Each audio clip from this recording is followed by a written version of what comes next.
Muy buenos días, amados amigos y hermanos presentes y los que están a través del satélite Amazonas o de Internet en diferentes lugares del planeta Tierra.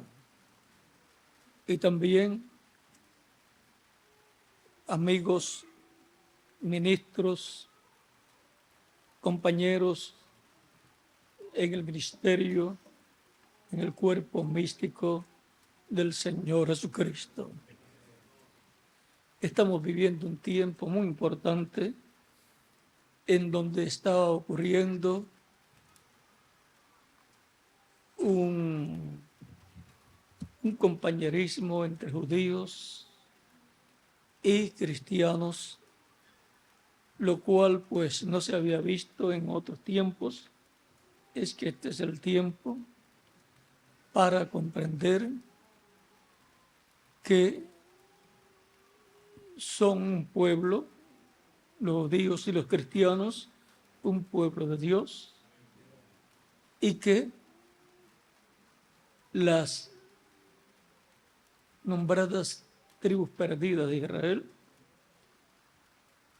están la mayor parte en medio del cristianismo. Y que el pueblo hebreo y el cristianismo están esperando la restauración del reino de Israel y pensar en la restauración del reino de Israel conlleva comprender que tienen que ser juntadas las tribus del norte, del reino del norte, que son 10, y que corresponden al reino de Efraín, llamado también el reino de Israel, y las tribus del sur, Judá y Benjamín, que corresponden al reino del sur, y esos dos reinos en el tiempo de David y Salomón estaban como un solo reino, pero por causa de la idolatría de Salomón fue roto el reino en los días del hijo de Salomón, y de ahí en adelante Israel no ha tenido el reino de David, solamente obtuvo el reino del sur con un hijo de David como rey en diferentes ocasiones, pero el grupo grande que corresponde a las 10 tribus estuvo separado ese grupo como el reino del norte, llamado Israel, porque el nombre Israel, vean ustedes, lo lleva el reino del norte y es aplicado al reino del sur cuando está unido al reino del norte. Cuando está separado, entonces es llamado el reino del sur, el reino de Judá. Y el reino del norte es llamado el reino de Israel. Ahora sabemos que va a ser restaurado el reino de David, lo cual será la restauración del reino de Dios en la tierra, porque el reino de David es nada menos que el reino terrenal de Dios. Y el trono de David es nada menos que el trono terrenal de Dios en medio del pueblo hebreo. Por esa causa, para el cristianismo, las palabras del ángel Gabriel a la Virgen María fueron que el niño que ella tendría sería llamado Hijo de Dios, y Dios le dará el trono de David, su padre, y él reinará sobre la casa de Israel para siempre, y su reino no tendrá fin. Eso está en San Lucas, capítulo 1,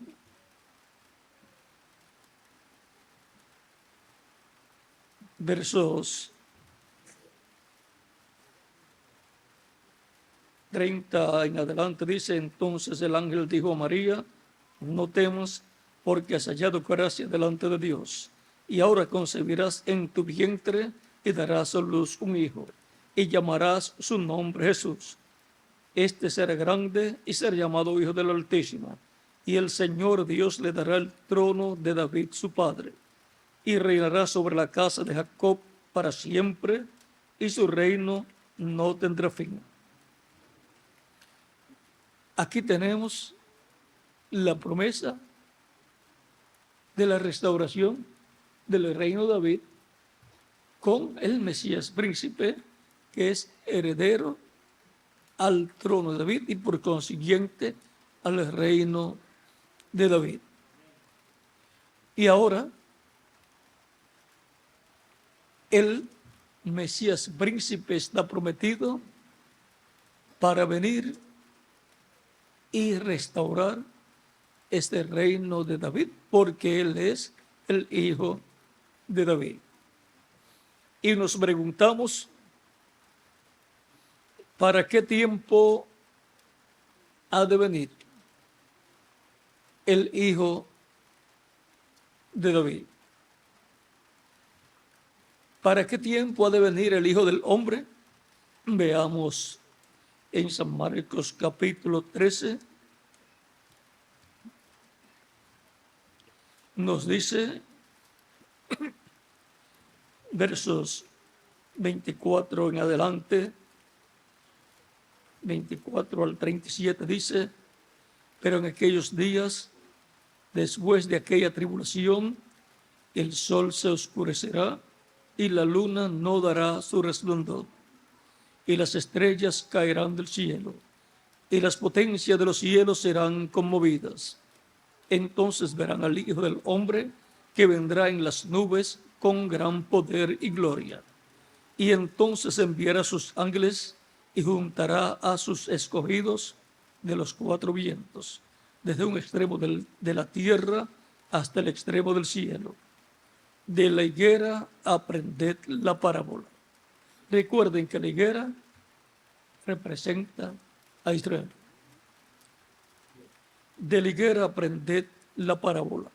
Cuando ya su rama está tierna y brotan las hojas, sabéis que el verano está cerca.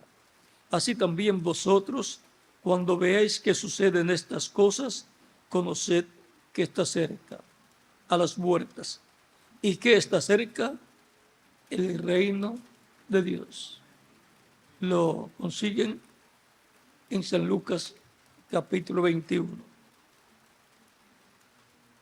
De cierto os digo que no pasará esta generación hasta que todo esto acontezca. Esta generación de la higuera, reverdenciendo, del pueblo hebreo, estableciéndose como una nación libre, soberana, no va a pasar. Han tratado de borrar del mapa geográfico a Israel, pero eso es imposible, porque aquí el rabino más importante del pueblo hebreo, que Jesús, lo ha dicho. Un rabino que es profeta también. Recuerden que diferentes rabinos tienen diferentes líneas de enseñanzas y la de Jesús es la más importante.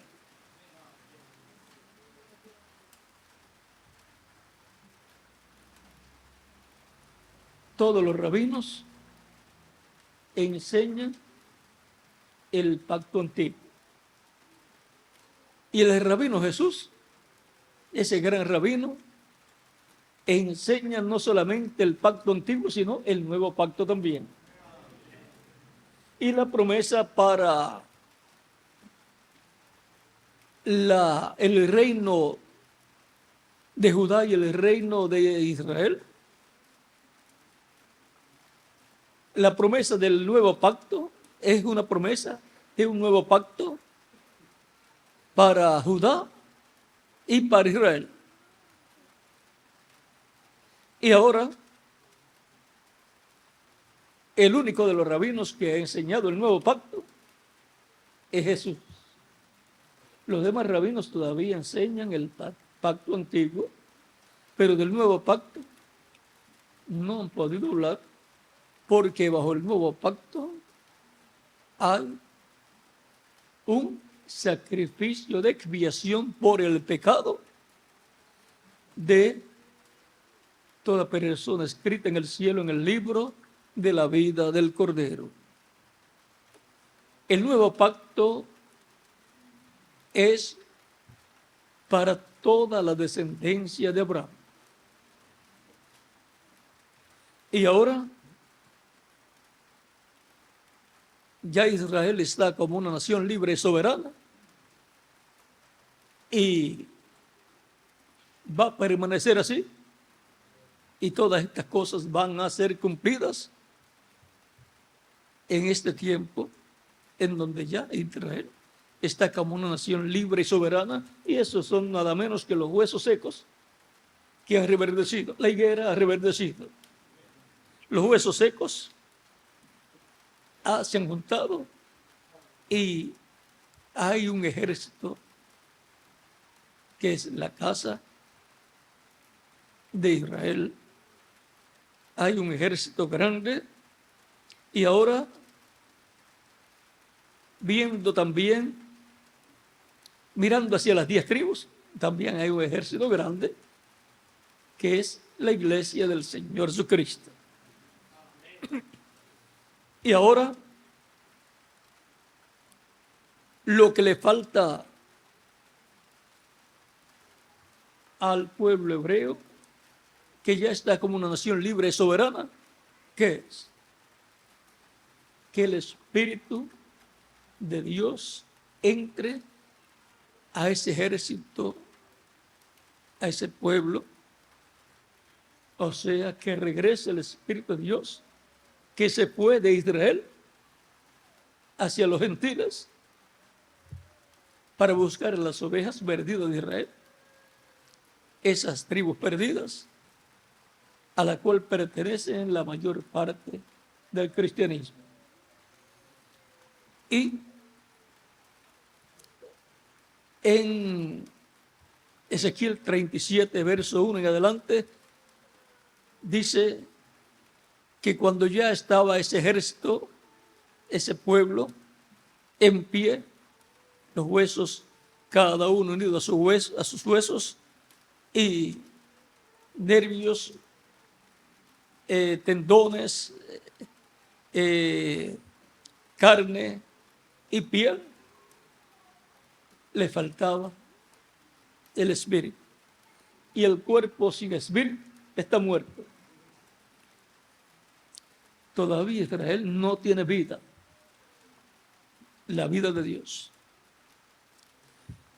El Espíritu de Dios tiene que regresar a Israel, y regresará manifestado bajo el ministerio de Elías, el cual está esperando Israel, y el cual vendrá con un mensaje de paz y restauración para Israel.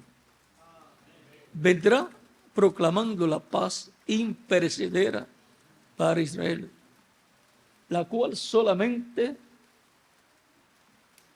está en el reino de David cuando sea restaurado, en donde el príncipe de paz, que es el Mesías príncipe, establecerá ese reino y traerá la paz para Israel y para todas las naciones. Hablando de la paz imperecedera. La paz temporal se puede obtener por un tiempo y después se pierde y después por medio de tratados se vuelve a obtener, pero eso es paz temporal.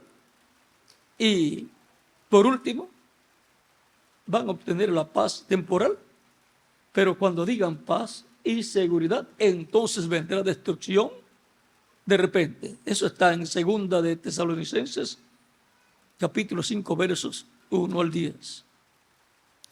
Ahora, continuamos aquí leyendo porque este pasaje es muy importante, pues nos habla de la venida del Señor. Dice: de cierto os digo que no pasará esta generación hasta que todo esto acontezca. O sea, esta generación de judíos que se han establecido como una nación libre, soberana, no va a pasar.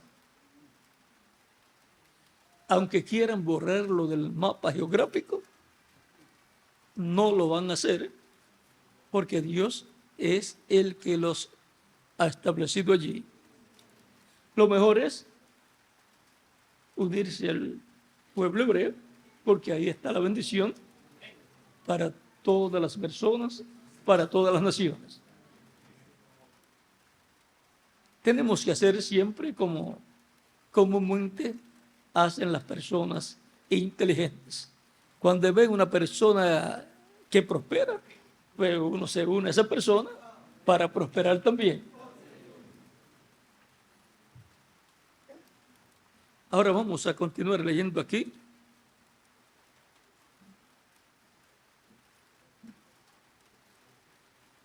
El cielo y la tierra pasarán, pero mis palabras no pasarán.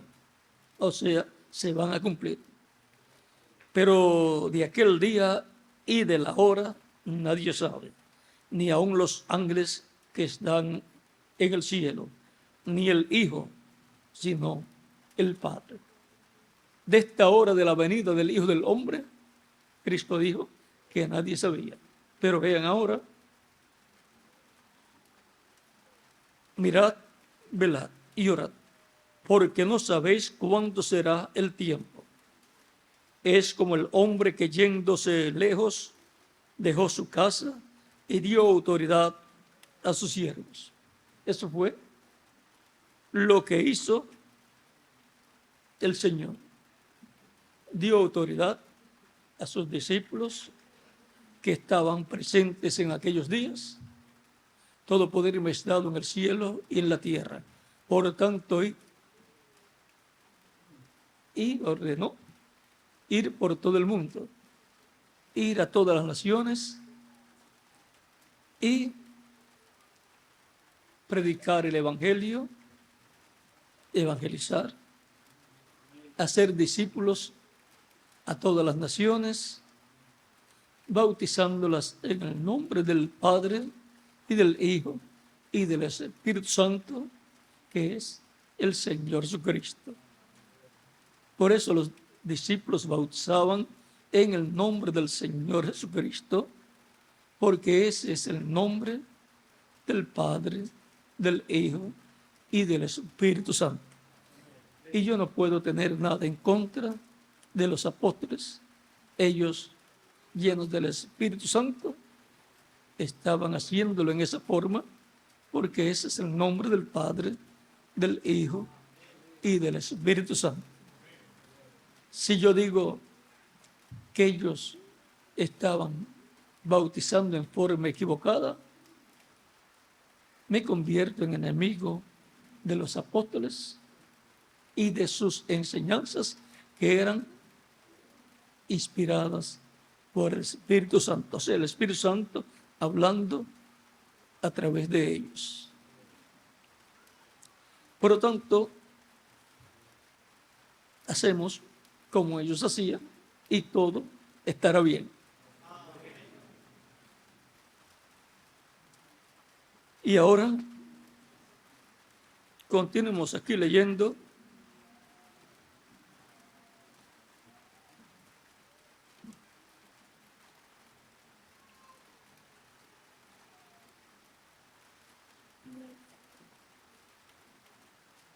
es como el hombre que yéndose lejos dejó su casa y dio autoridad a sus siervos y a cada uno su obra. Y el portero mandó que velase. A través de las diferentes etapas de la iglesia,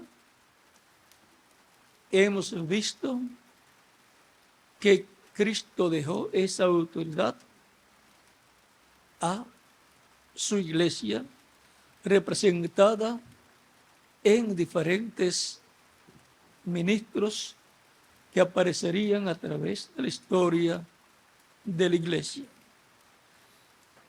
El Espíritu Santo, lo cual es Cristo en el Espíritu Santo, ha estado en medio de su iglesia. Ahí tenemos el padre de familia en medio de su iglesia. Y ha estado usando a diferentes personas. Él dijo, yo estaré con vosotros todos los días, hasta el fin del mundo. Por lo tanto, él ha estado en medio de su iglesia del cristianismo todo el tiempo.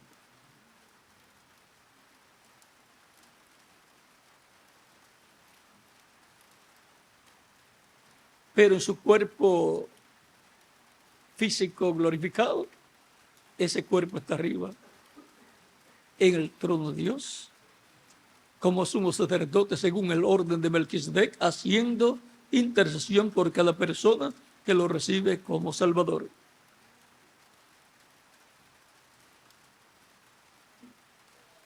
Velad, pues, porque no sabéis cuándo vendrá el Señor de la casa. ¿Cuándo vendrá Jesucristo, el cual es el Señor de su casa, de su iglesia, de su templo espiritual? Ahora vean, aquí dice, velad, porque no sabéis cuándo vendrá el Señor de la casa, si al anochecer, o a la medianoche, o al canto del gallo, o a la mañana.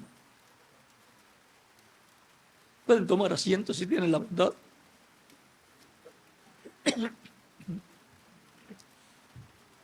Aquí nos habla de diferentes vigilias. Al anochecer, la vigilia, eso es la primera vigilia que es, vamos a ver, de 6 a 9 de la noche.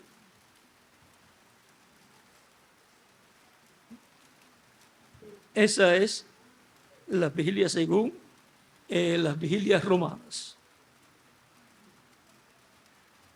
Pero las vigilias judías son, la primera es de 6 a 10 de la noche. O sea, las vigilias judías tienen 4 horas cada una y las vigilias romanas tienen 3 horas cada una.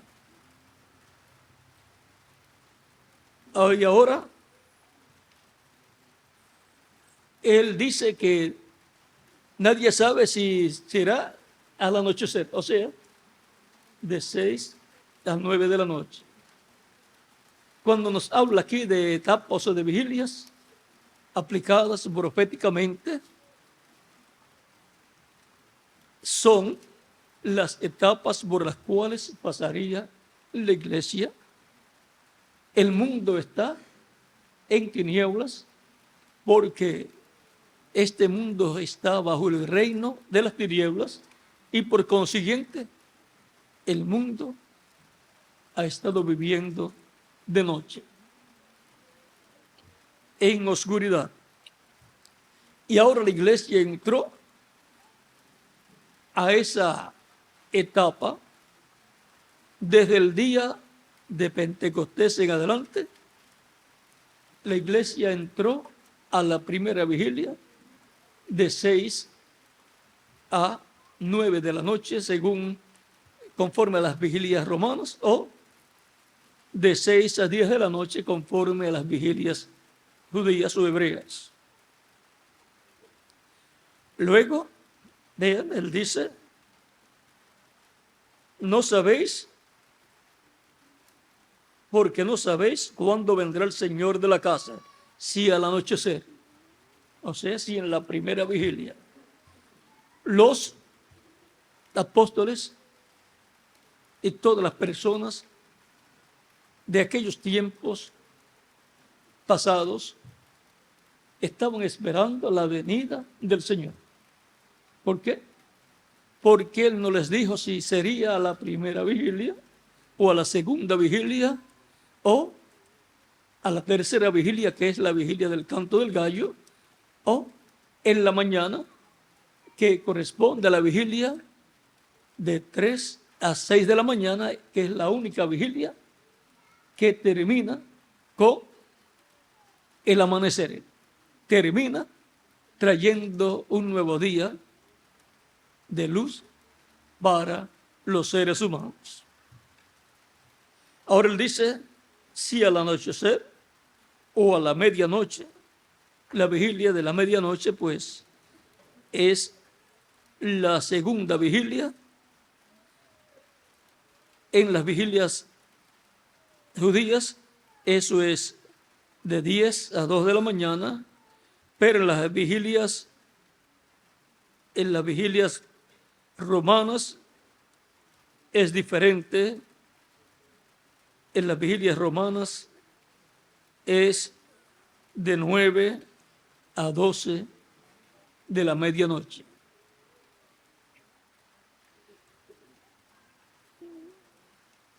O al canto del gallo.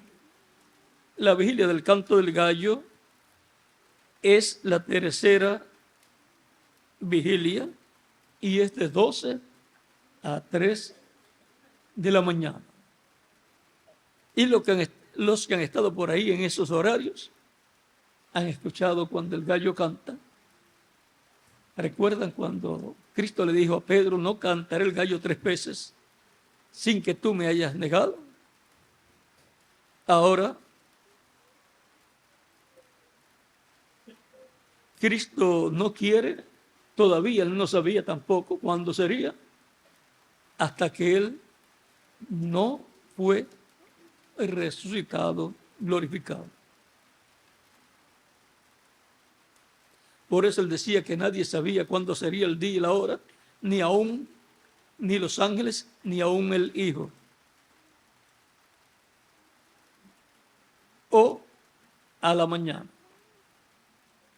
A la mañana. La vigilia de la mañana es de 3 a 6 de la mañana, que es la cuarta vigilia, en la cual Cristo apareció a sus discípulos en una ocasión caminando sobre las aguas cuando ellos estaban en grave peligro bajo una tempestad. Su embarcación estaba a punto de hundirse bajo esa tempestad. Espíritus malignos habían provocado esa tempestad para destruir a los discípulos del Señor, lo cual tipifica también que huestes espirituales malignas han tratado de destruir a los creyentes en Cristo a través de los diferentes tiempos, y en la cuarta vigilia, que es la última de las vigilias, también tratará el maligno de destruir la iglesia del Señor Jesucristo. Pero él en la cuarta vigilia aparece caminando sobre las aguas y pensaban que era un fantasma. Recuerden que hablando Cristo de la venida del Hijo del Hombre, él lo relaciona que será como ladrón en la noche. También Apocalipsis capítulo 3 y también el capítulo 22, verso 12, nos dice que será como ladrón en la noche. Veamos aquí.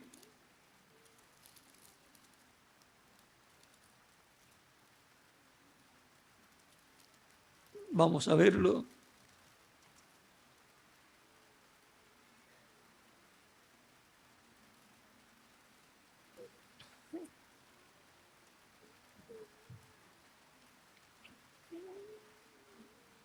En Apocalipsis nos habla de la venida del Señor.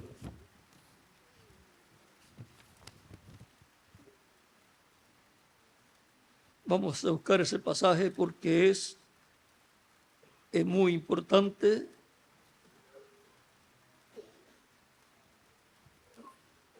Si alguno lo tiene a la mano,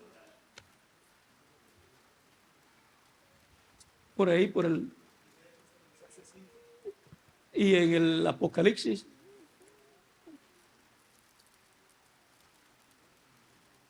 en Apocalipsis también. ¿Cuál? Sí, el 22:12 le había mencionado.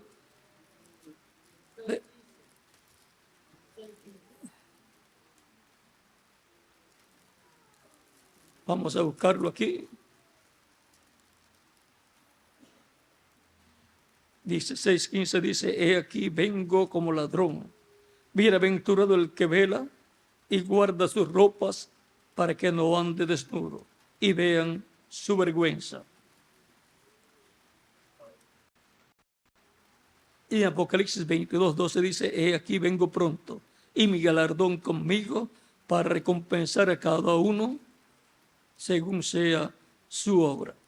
Y ahora la venida del Señor es muy importante para el cristianismo y para el judaísmo también.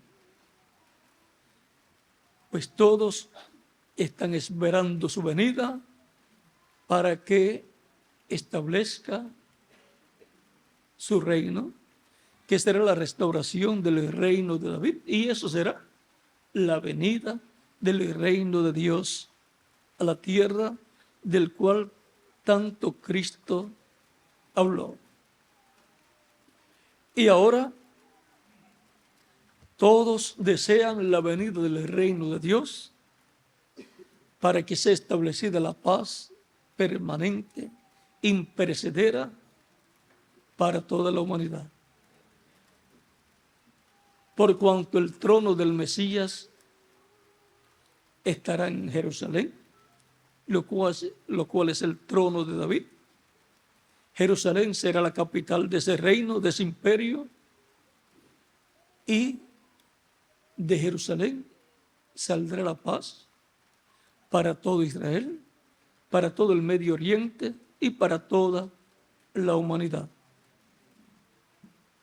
No se puede hablar de paz permanente sin hablar de Jerusalén, la ciudad de paz.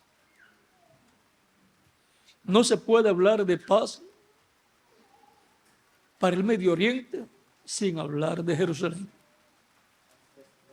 Porque la promesa es que Dios dará paz en Jerusalén. Y de ahí saldrá como un río para todo Israel y para todas las naciones. Por lo tanto, el secreto de la paz y para la paz, para Israel, para el Medio Oriente y para toda la humanidad, está en Jerusalén. Y ahora, para eso es que viene el Mesías en este tiempo final. Para eso está prometido, para el tiempo final. Los creyentes primitivos esperaban la venida del Señor en aquellos días. Pero no sucedió en aquellos días, que era el tiempo del anochecer de la primera vigilia. Luego los de la segunda vigilia, otra etapa de la iglesia, lo esperaban, pero tampoco llegó. Hay personas que piensan, y algunas veces piensan en voz alta, y dicen: ya hacen unos 2000 años que están diciendo que Cristo viene y no ha venido. ¿Por qué? Él dijo Ustedes no saben si será a la primera vigilia o a la segunda o a la tercera o en la mañana. O sea, la vigilia de la mañana, que es de 3 a 6 de la mañana. Y como ustedes no saben, pues tienen que estar esperando la venida del Señor en todo el tiempo, toda la noche. Velad, porque ustedes no saben a qué hora ha de venir vuestro Señor. O sea que mientras el mundo está viviendo en una etapa de oscuridad, en una etapa de noche, los creyentes en Cristo tienen que estar despiertos, esperando la venida del Señor. Eso lo muestra en forma más clara el mismo Jesucristo en San Mateo, capítulo 24.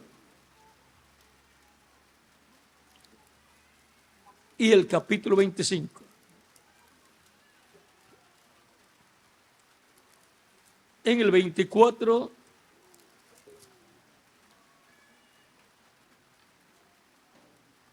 en el verso 42 en adelante dice: velad pues, porque no sabéis a qué hora de venir vuestro Señor. Pero sabed esto, que si el padre de familia supiese a qué hora el ladrón habría de venir, velaría y no dejaría minar su casa.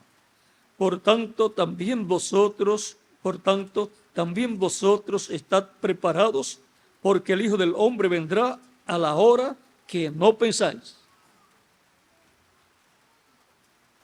¿Quién es, pues, el siervo fiel y prudente, al cual puso su Señor sobre su casa para que les dé el alimento a tiempo? Bienaventurado aquel siervo al cual cuando su Señor venga, le haya haciendo así. De cierto os digo que sobre todos sus bienes le pondrá. Y en el capítulo 25 de San Mateo, versos 1 en adelante, dice: en esta parábola de las 10 vírgenes, dice: entonces el reino de los cielos será semejante a 10 vírgenes que, tomando sus lámparas, salieron a recibir al esposo. 5 de ellas eran prudentes y 5 eran insensatas. Las insensatas, tomando sus lámparas, no tomaron para sí aceite. Recuerden que el aceite representa el Espíritu Santo. No es solamente decir que ha recibido a Cristo, es también recibir su Espíritu y así tener el nuevo nacimiento. Mas las prudentes tomaron aceite en sus vasijas juntamente con sus lámparas. Y tardándose el esposo, cabecearon todas y se durmieron. Y a la medianoche se oyó un clamor: aquí viene el esposo, salid a recibirle. Y ahora tenemos aquí un clamor a la medianoche.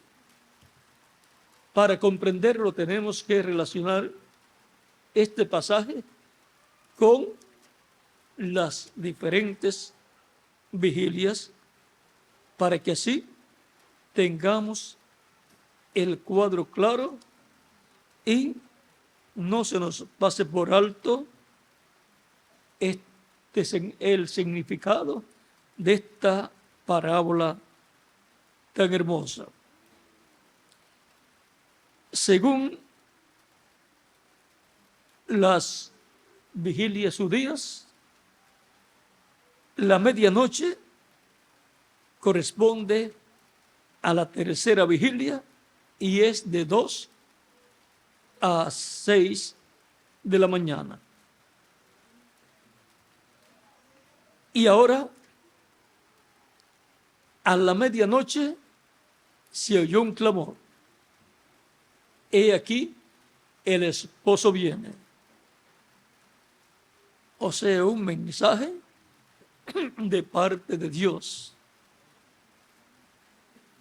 Eso corresponde al precursor de la segunda venida de Cristo, anunciando que está muy cerca la venida del Señor. Y la medianoche se oyó un clamor: aquí viene el esposo, salid a recibirle. Entonces todas aquellas vírgenes se levantaron y arreglaron sus lámparas. Y las insensatas dijeron a las prudentes: dadnos vosotros de vuestro aceite, porque nuestras lámparas se apagan.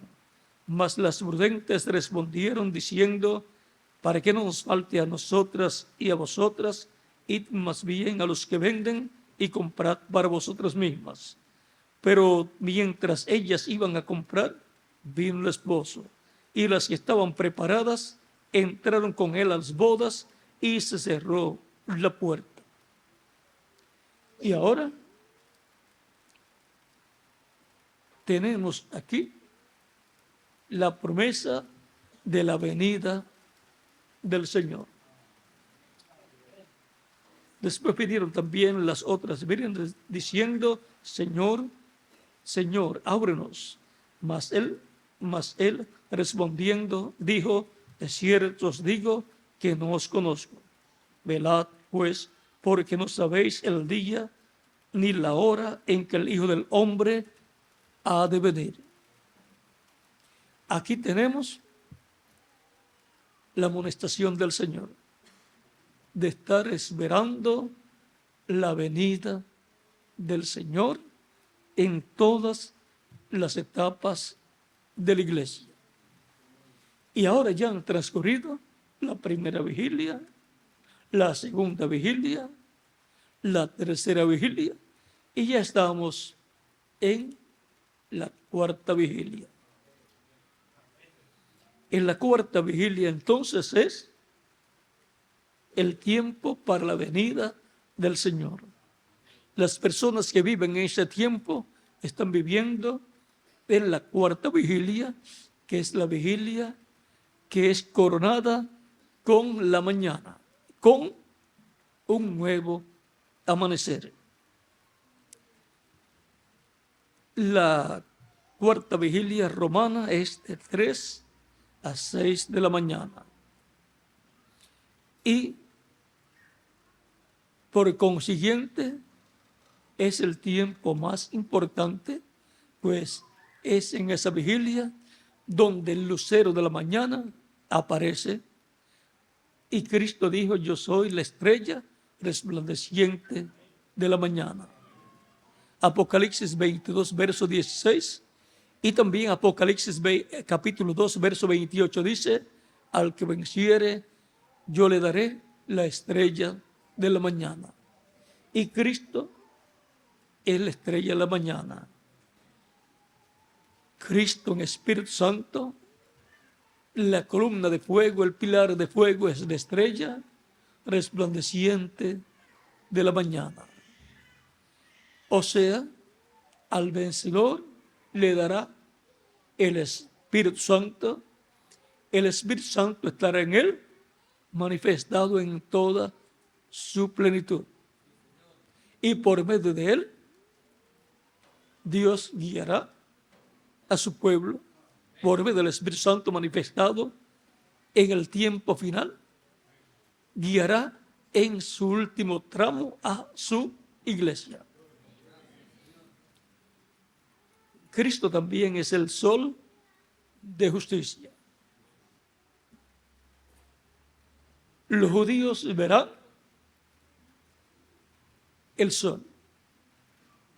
La iglesia del Señor Jesucristo verá la estrella resplandeciente de la mañana, y más adelante después verán el sol, que es Cristo. O sea, lo que va a ver el pueblo hebreo primero lo ve la iglesia del Señor Jesucristo. Para Israel, en Malaquías capítulo 4, verso 2 dice: mas a vosotros que teméis mi nombre, nacerá el sol de justicia, y en sus alas traerá salvación.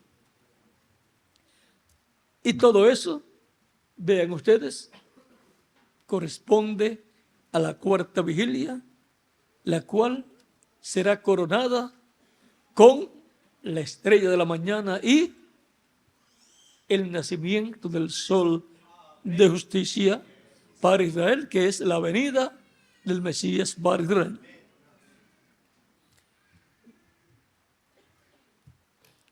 La cuarta vigilia.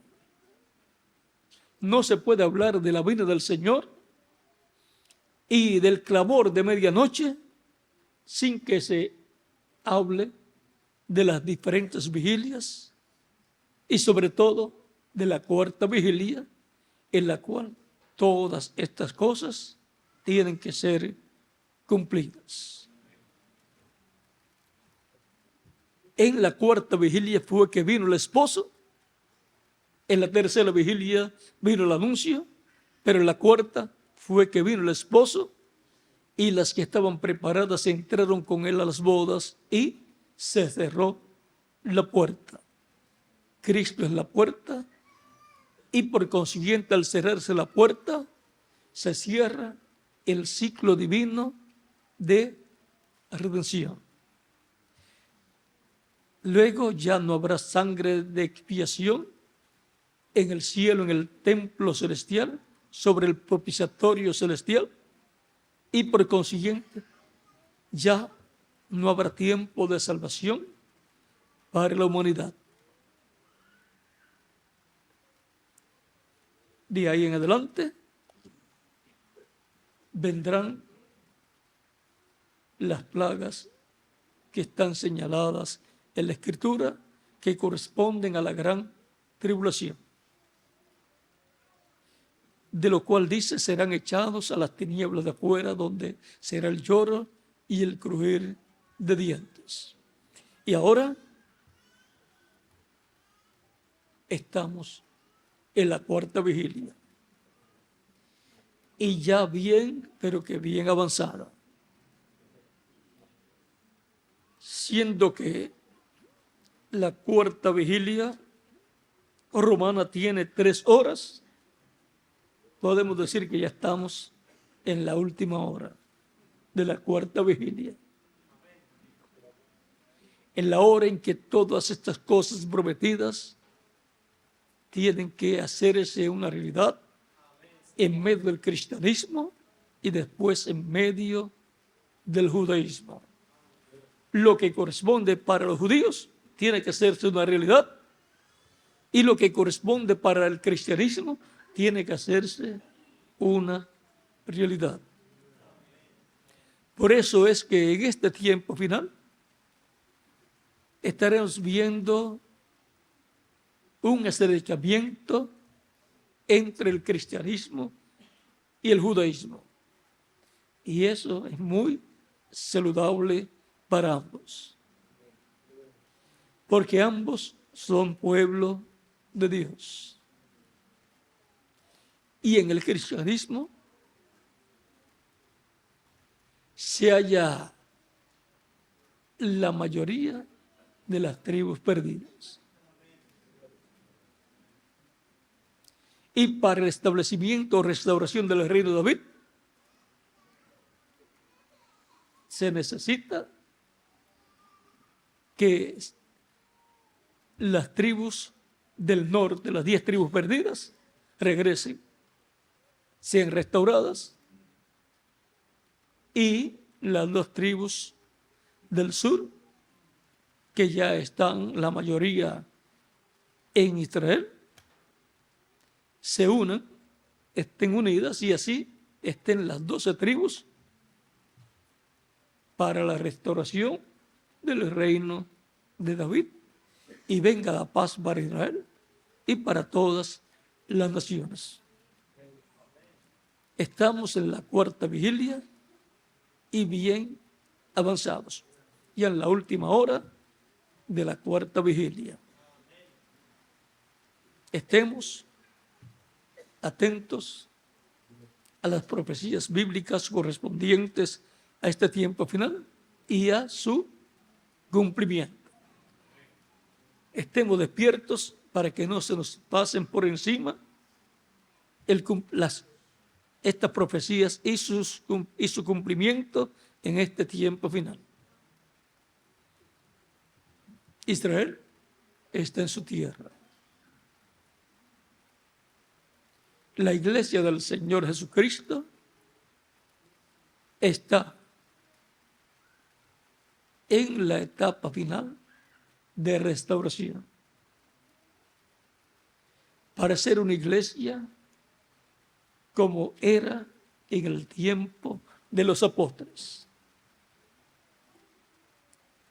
Por esa causa, para este tiempo final, si hallar en la iglesia del Señor Jesucristo todo lo que hubo en la iglesia en el comienzo.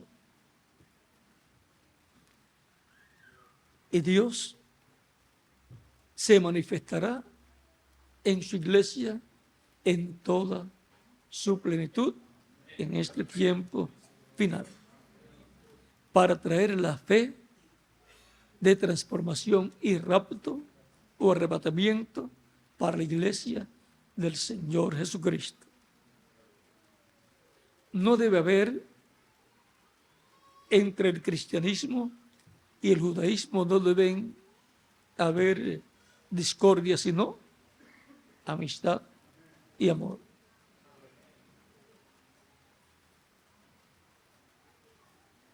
Deben comprender que el uno sin el otro no podrán obtener la restauración del reino de David. Ambos se necesitan.